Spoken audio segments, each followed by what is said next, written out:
السلام علیکم آپ سب کو.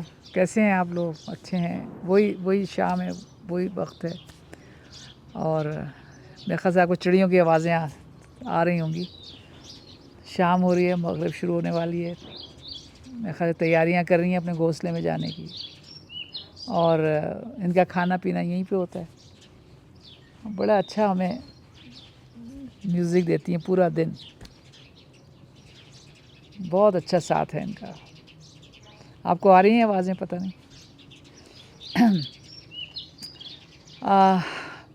آج جو میں آپ سے شیئر کرنے والی ہوں اپنے ایک اور بہت ہی امپیکٹفل، بہت ہی اثر انداز ہونے والا واقعہ تو اتنا نہیں ہے جتنا کہ سچویشن، ایک فضا بنی ہوئی تھی میرے حوالے سے گھر کے اندر. اور یہ پھر میں پیچھے جا رہی ہوں کہ جب میرا اسکول میں جانے کا وقت آیا، عمر آئی 5-6 برس، تو امی ہماری جو تھیں، کیونکہ علی گڑھ سے پڑھی تھی، ان کو فوراً ٹیچنگ مل گئی، ٹیچری مل گئی primary school, government primary school میں. تو اب ڈسکشن ہو رہا ہے گھر کے اندر کہ مجھے اسکول بھیجنا ہے، داخلہ ہونا ہے میرا اسکول میں. تو ہمارے پاپا بہت پروٹیکٹیو تھے اپنے بچوں کے لیے، بہت ان کو بہت حفاظت کرنا چاہتے تھے، اور رسک میں نہیں ڈالنا چاہتے تھے بالکل بھی. تو امی کہہ رہی تھیں کہ ایک اسکول تھا ہمارا، جو آپ پتہ نہیں، اب آپ لوگ جانتے نہیں، COD کی روڈ ہے ایک، جو شاہراہ فیصل سے جیسے ہی وہ پل آتا ہے، وہ اس طرف نکل جاتی ہے، جو راشد مناز روڈ کو جوڑتا ہے، اس کے اوپر اسکول تھا. اور وہ کانوینٹ تھا، انگلش اسکول تھا، چھوٹا سا، اور فیس والا تھا. ظاہر ہے فیس والا تھا. تو امی کہی تھی اس اسکول میں ڈالنا ہے مجھے. تو اس کی 4 آنے فیس تھی. تو پاپا نے کہا کہ خنو یہ پیسے کہاں سے آئیں گے؟ کیونکہ میری امی کی تنخواہ جو تھی وہ 80 روپے تھی، اور میرے پاپا کی جو تنخواہ تھی وہ 250 روپے تھی. تو پاپا کہہ رہے ہیں امی سے کہ یہ تو فیس ہے. یہ امی کہہ رہی ہیں وہ سب ہو جائے گا، میں کر لوں گی، کوئی پرابلم نہیں ہے، مگر میں اسی بھی اسکول میں ڈالوں گی میں. تو پاپا نے کہا کہ دور ہے، گھر سے بہت دور ہے، کیسے جائے گی، کیسے آئے گی؟ ویرانہ ہے، بیچ میں خطرہ ہے، ایک ہی بس چلتی ہے صرف، اگر وہ مس کر جائے تو دوبارہ اس کو بس نہیں ملے گی واپسی کی، اور کون لائے گا، کون لے جائے گا؟ کہنے وہ سب امی نے کہا میں سب سکھا دوں گی اسے، اور یہ ہو جائے گا، بس جائیں گی وہاں پہ، میں کر لوں گی. پاپا سارے خدشات بتاتے رہے، اور میں سنتی تھی یہ ساری باتیں. تو اور میں بیچ میں بولتی رہتی تھی، میں جاؤں گی بس سے، میں جا سکتی ہوں پاپا، میں کر لوں گی، میں یوں کر لوں گی. ہنستے تھے پاپا، مسکراتے تھے. پھر وہی والی بات کہ شام کو، رات کو امی پاپا ڈسکس کر رہے ہیں کہ دیکھو، یہ امی سے کہہ رہے ہیں دیکھو خنو یہ بہت دور ہے، تم ایسا کیوں نہیں کرتی ہو کہ اپنے اسکول میں داخل کر لو جہاں تم پڑھاتی ہو، تمہارے ساتھ بچی آئے، تمہارے ساتھ گھر واپس آ جائے. کتنا اچھا ہے، کتنا سیف رہے گی، نہ بس کا چکر، نہ، کیونکہ وہ تو پیدل کا راستہ ہے تمہارے اسکول کا. تو تمہارے ساتھ جائے، اپنے پڑھے، جب تم واپس آؤ تمہارے ساتھ گھر واپس آ جائے. تو اطمینان ہے، بہت اچھا ہے، یہ ایسے ہی کرو، بچی کو اتنی دور نہ بھیجو.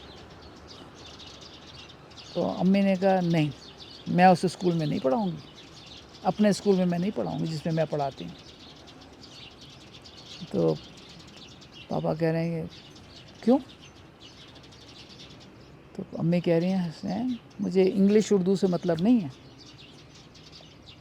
اس زمانے میں بچے جو تھے نا، وہ چٹائی پہ بیٹھتے تھے، زمین پہ، ڈیسک ویسک کرسیاں نہیں ہوتی تھیں گورنمنٹ اسکول میں، چٹائی ہوتی تھی اور ٹیچر کے لیے کرسی اور میز ہوتی تھی.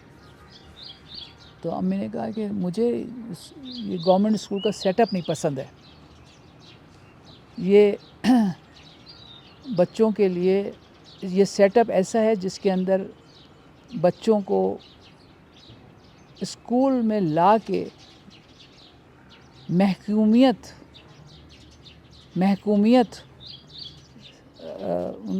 ان میں ڈالی جاتی ہے. تو بابا نے کہا کیسے، کیا کہہ رہی ہو تم؟ امی نے کہا کہ یہ ٹیچر میز کرسی پہ بیٹھتی ہے اور بچے چٹائی پہ جب نیچے بیٹھتے ہیں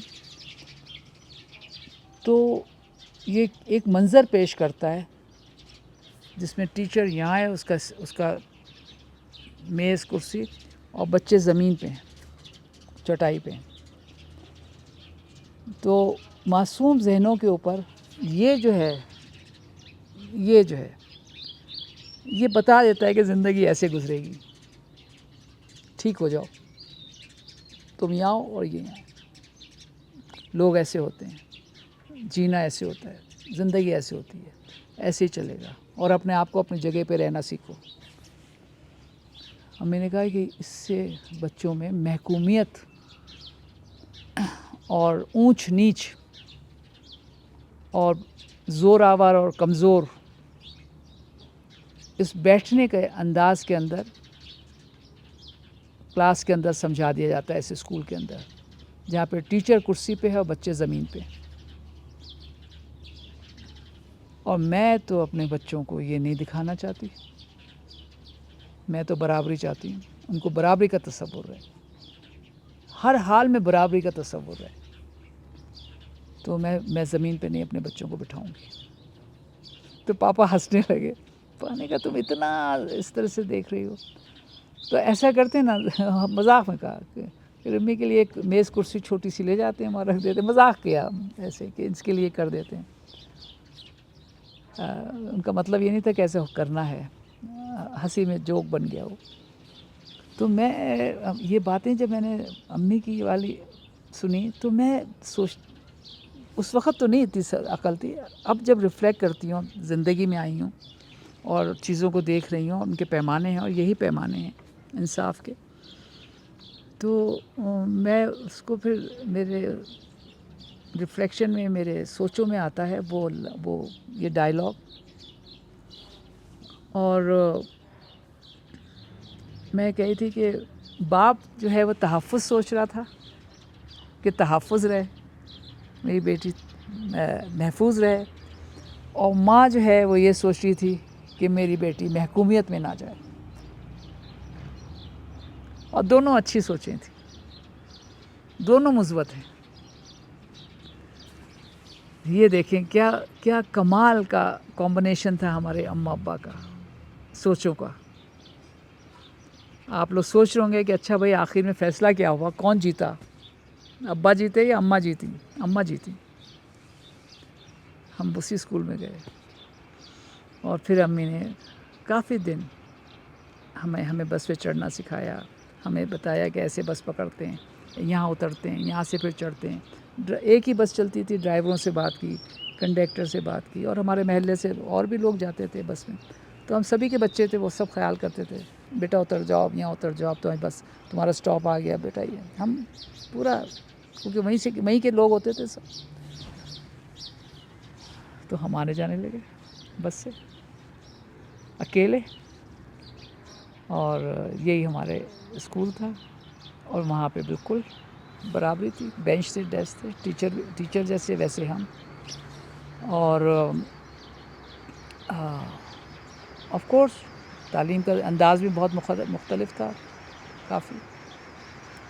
تو ہمارے امی پاپا نے کس طرح سے ہمیں حالات، دیکھیے کن حالات میں تھے اور کیا کیا حکمت عملی استعمال کر رہے تھے ہمارے فیوچر کے لیے، کہ صرف زندہ نہیں رہیں گے میرے بچے، جئیں گے.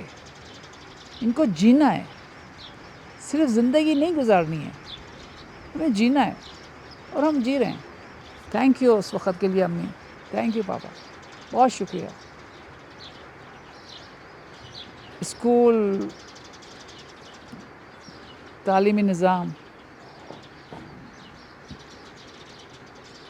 کیا محکوم بناتا ہے؟